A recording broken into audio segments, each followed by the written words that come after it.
year was 2027. Advances in biotechnology were helping people improve their physical and mental abilities to an amazing degree. Provided, of course, they had enough money. A new breed of people was emerging, half human, half machine. And in Detroit, at least, not everyone was happy to see it. I'd just landed a job as head of security at Sarif Industries, a cutting-edge biotech firm. David Sarif himself handpicked me for the job, said he needed me to keep his people safe. My ex, Megan Reed, was one of them. Brilliant neuroscientist, Megan had found a way to make augmentation safe and affordable for everyone. All she had to do was present her research to Congress. But the night before her big meeting, my security measures failed. A team of Black Op mercenaries stormed into Sarif headquarters, massacring everyone in sight. 3 of the mercs were heavily augmented walking tanks. Their mission? Take out Megan and her team. I tried to stop them. Their leader tossed me through a plate glass wall. Last thing I heard as his bullets slammed into my brain was Megan's dying scream. I should have died with her. Only I didn't. High-end military-grade enhancements saved my life. The best augmentation Sarif's money could buy. It took me half a year to get a feel for her. Should have taken longer. But 6 months into my recovery, Sarif Industries was attacked again. This time, by a radical group of pro-human purists. Violent, militant, and fanatically opposed to human augmentation. They claimed to be members of Humanity Front, a non-profit organization that wanted the UN to limit biotechnology research. The thugs broke into Sarif's factory and found machinists working overtime on a top-secret military augment called the Typhoon. Sarif sent me to retrieve it, and when I did, I found one of the so-called purists next to it, wired with cerebral implants, trying to download its classified specs. Obviously, something more was going on. The Aug killed himself before I could question him. Sarif ordered me to dig deeper, so with the help of Frank Pritchard, Sarif's head of cybersecurity, I did. Turns out a second hacker had been controlling the Aug's actions from somewhere off-site. Pritchard and I tracked his signal to a secret FEMA internment camp in Detroit. The Black Op mercenaries were there. The same mercs who'd left me for dead 6 months before. Figured they'd try again when they saw me. Wasn't so easy for them this time. I took out the tank named Barrett, even got him to give me a new lead. A penthouse apartment in China. Of course, we both knew it would be a trap in the end.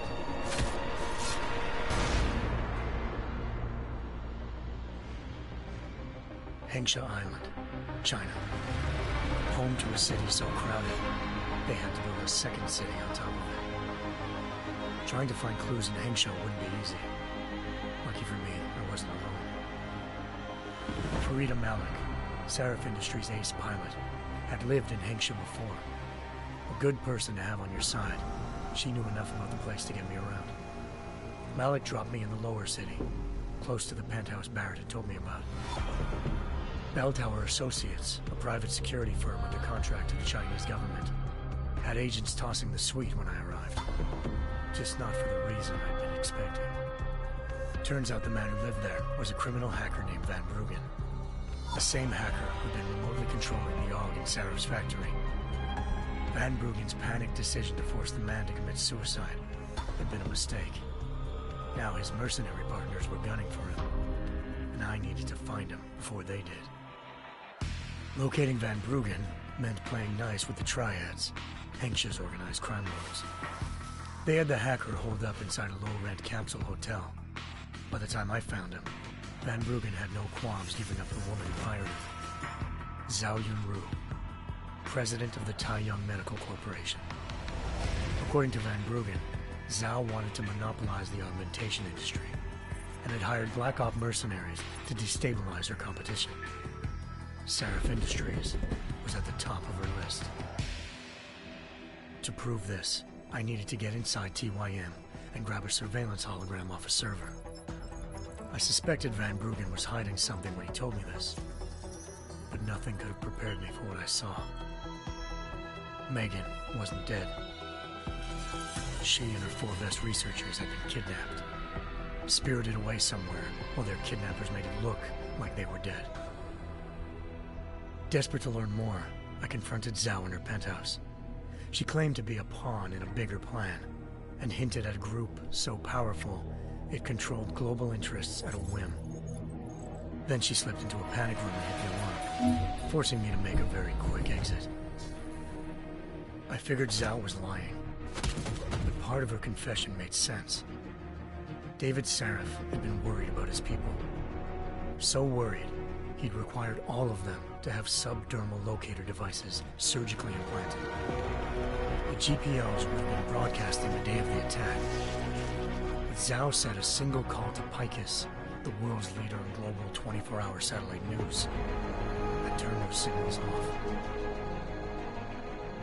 I needed to fly to Picus headquarters in Montreal if I wanted to learn more.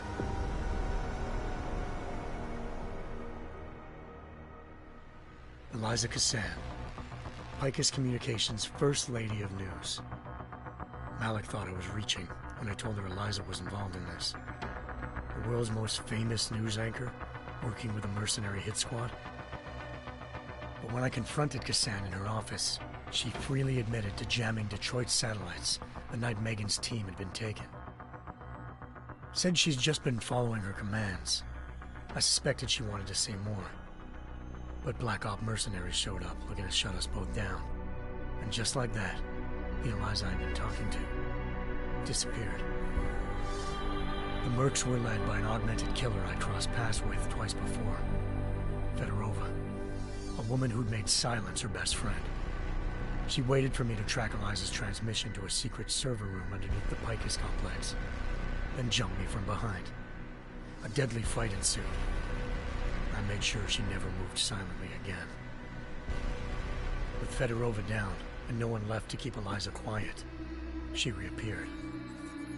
Turns out Picus's First Lady of News wasn't a lady at all. She was a sophisticated AI program, engineered to monitor data streams and control what people believed.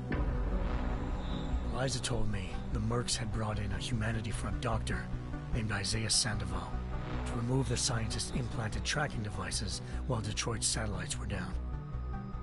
She also told me to speak to David Sarif if I wanted to learn more. By the time Malik and I got back to Detroit, tensions between normal and augmented citizens had reached a flashpoint. Riots were breaking out in several cities, and the UN was being urged to intervene. Sarif was trying hard to convince Hugh Darrow, the inventor turned philanthropist who'd once been a leading proponent of enhancement technologies, to help stop a possible regulatory vote. Sarif had a lot riding on Darrow. Megan's discovery would have given millions of people the chance to evolve beyond their normal human abilities, and at the same time catapulted Sarif Industries.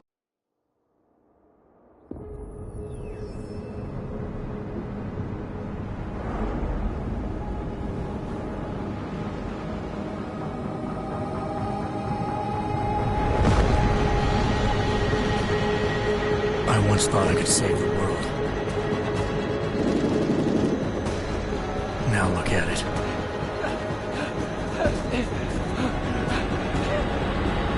In yet another augmented terror attack, 251 passengers aboard Sister Airlines Flight 451 were killed when an augmented passenger broke into the plane's cockpit and ruthlessly butchered its flight crew.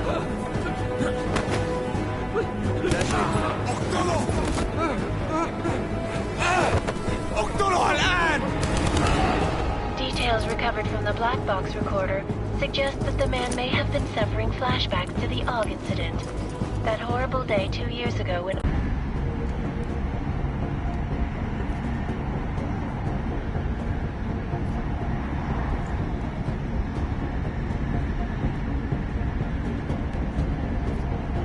I'm not leaving my 6 exposed. Give me something lethal. Your call, but Singh's undercover in all this. So watch your fucking sights. What about range? There's lots of wide spaces and high ceilings in there. but a number of tight and constrained rooms too. So it's a crapshoot, really.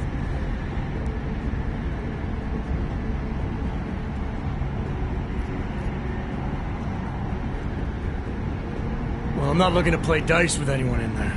Give me something with distance. Your call. Less chance of being seen and compromising Singh that way.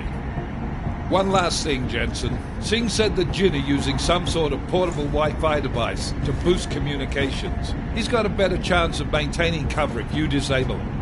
I'll keep an eye out for it. But aren't we on the clock here? You said there's a sandstorm moving in. There is, and we got the intel on this mission at the very last minute. So we're scrambling a little. If it comes to it, your number one priority is keeping the Jinn out of that atrium. Copy that. Time to put away your heavy thoughts, gentlemen. We're approaching the target building. You're up first, Jensen. Let's do this. Task Force Actual. This is Knife Leader. Engage Hush drives and descend to Angels 1-5.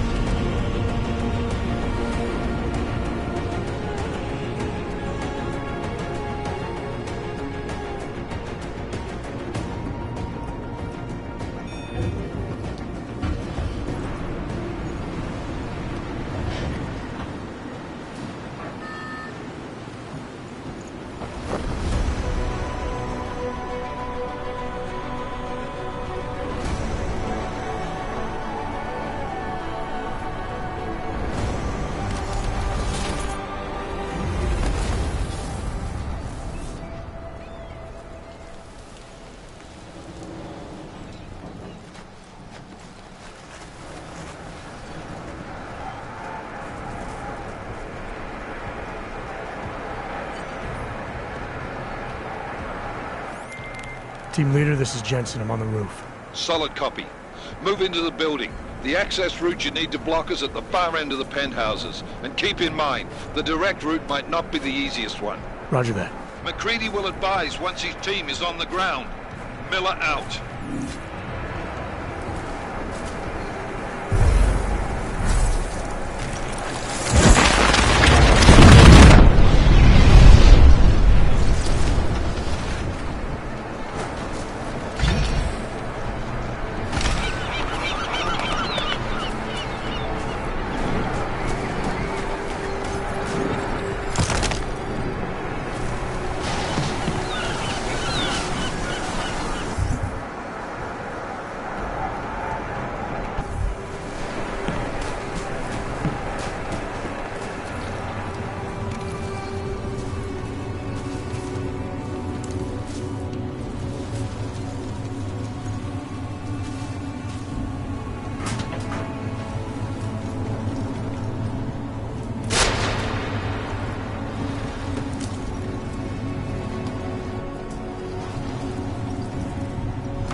Jensen, we're moving through...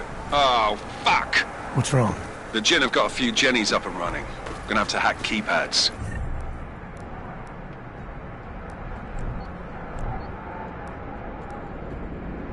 You should enjoy it, McCready. They have colors and shapes. Just remember, red means bad. Fuck you.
Anomaly detected.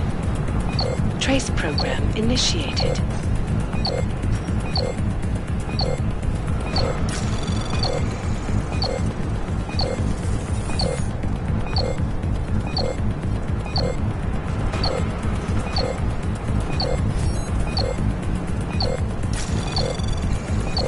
Access granted.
What now?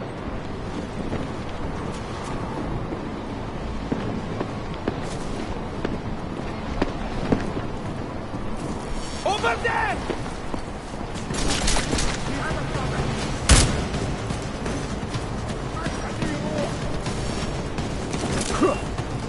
Grenade! Get back!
Jensen, Mac, listen up.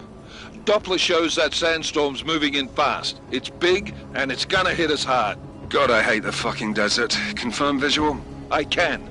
Time is not on our side. Copy that. Solid copy.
Was fast.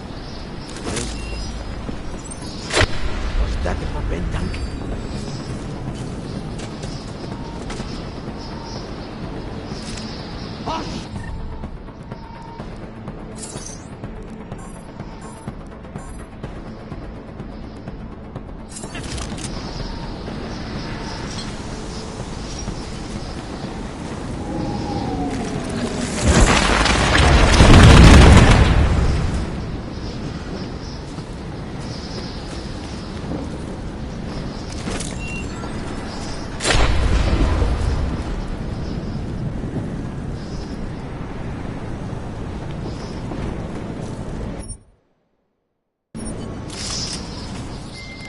McCready, how you making out? Slower than expected. It's like someone's tilled a fucking cemetery down here. Say again? When the shit hit the fan in 27, the rush must have been for the stairs. There's corpses everywhere. A lot of your cousins are here too, Jensen. You want me to grab you any spare parts? No parts. But I take mine with cream and 2 sugars while you're asking.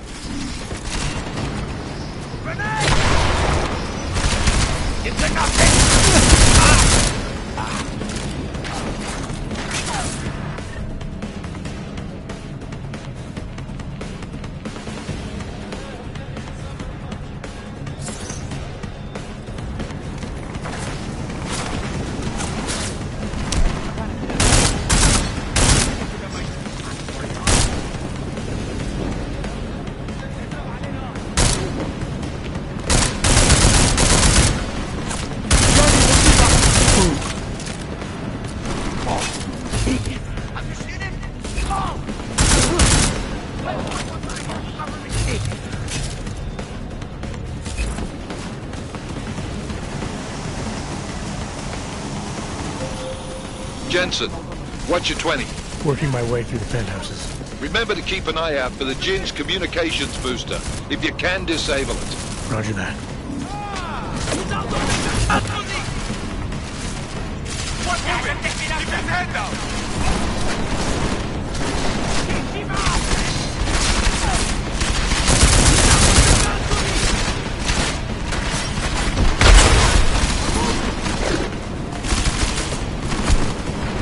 I'm going to rip her arms out while you're still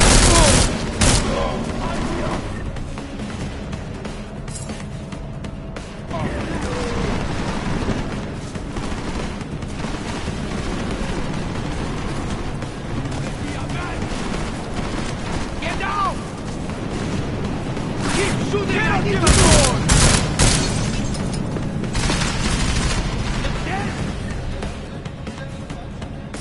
Shoot the intruder!